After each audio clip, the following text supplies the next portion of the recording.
Ladies and gentlemen, welcome back to the channel. Mona here bringing you a video, and today I have some fantastic gameplay for you guys. I have a 40 and 20 I believe on Biolab domination.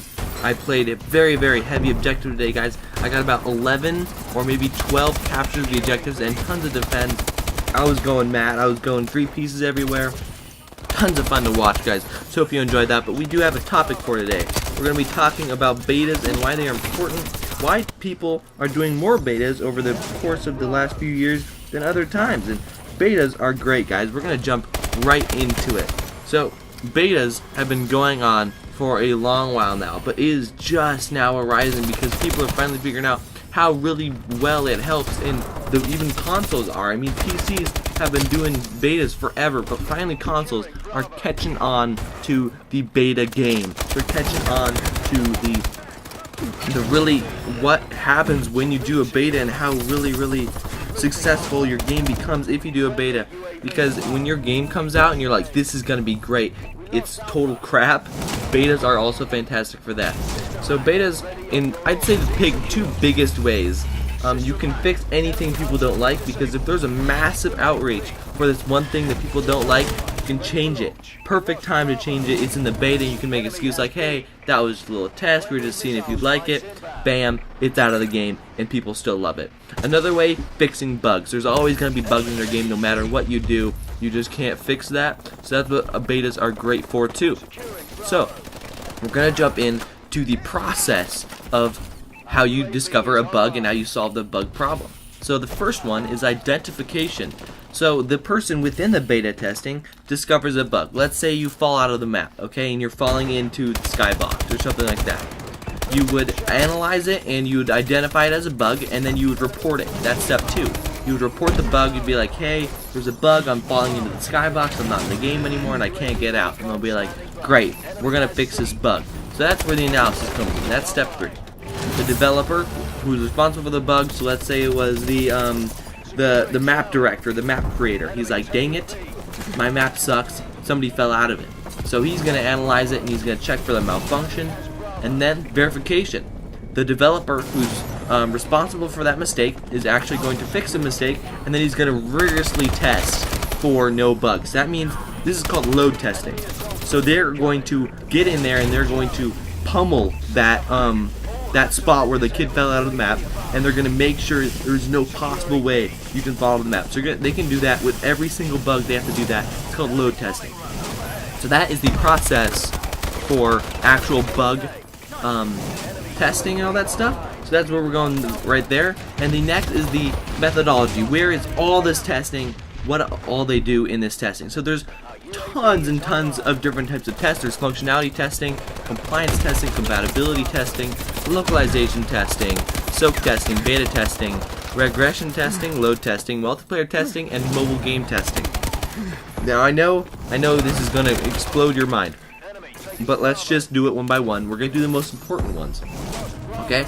So one of the most important ones is beta testing. Obviously, it's done during the beta stage of development, and it is the first release of a public version for the consumer to test it. And it is fantastic because imagine this. Imagine 10 people sitting in a room all alone and testing a game for bugs.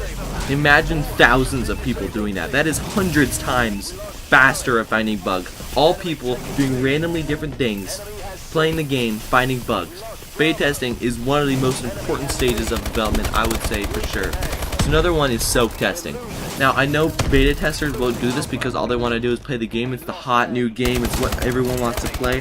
And I've actually participated in 4 betas just this year, and I definitely just wanted to play the game. I wanted to get in there. I wanted to, because I'm very excited to play it. That's why I'm in the beta.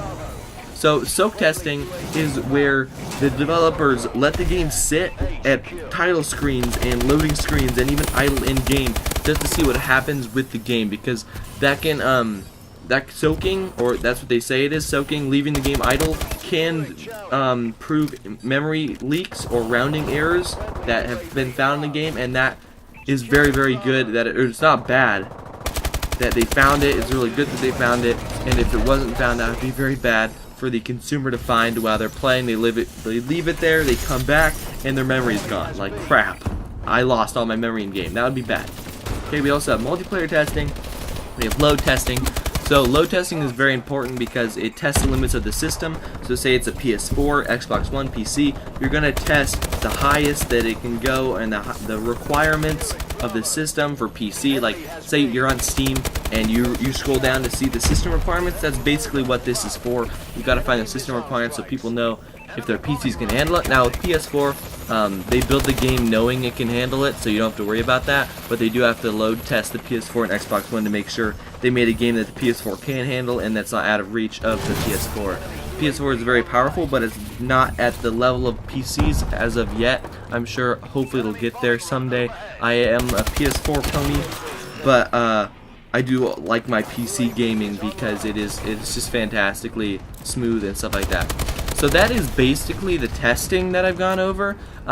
There's some test automation that you can do. It's implementing test automation for mobile applications, but we don't need to talk about mobile applications, obviously.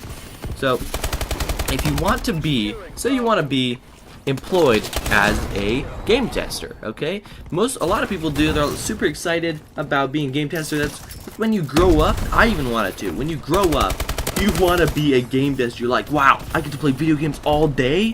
Actually, guys, it's a very rigorous process that I want to tell you about. So you're going to sit down every single day as a game tester, and you're just going to sit there doing the most boring stuff. You're going to be running around in the corners of the game and testing to see if you can fall out of the map. You're going to be shooting random things. You're going to be jumping random places. You're not going to be playing the game. You can't play the game. You're going to be playing through the game, I guess. But it's very, very lengthy. Many are hired as temporary staff for like betas and stuff, so it'd be like, hey, come over, work for us in the beta before the game comes out, 2 months of the year probably, like something like that.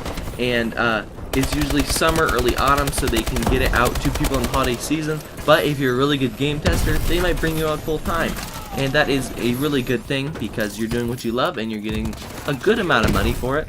You will need a 4-year computer science degree, and that is pretty crazy for me. 4-year computer science, you'd have to get a good college. And you'd have to get, because these are some important colleges, Activision, and I can't name any other game studio because all I care about is Activision. I'm sorry, Mojang, I don't know. So yeah, it's really cool. Betas are awesome, and I hope they continue doing betas because I love playing the game early. So many new betas coming out. I used to remember there was no betas, and it was awesome. I still think it was awesome. Thank you guys so much for watching this video. Hope you enjoyed me talking about betas and watching that gameplay in the background. Awesome stuff. If there is time left over, I really didn't keep track of time because I'm a bad person. But if you enjoyed, leave a like. Link in the description below for my Twitter and stuff. Stay free, buddy. I'll see you tomorrow.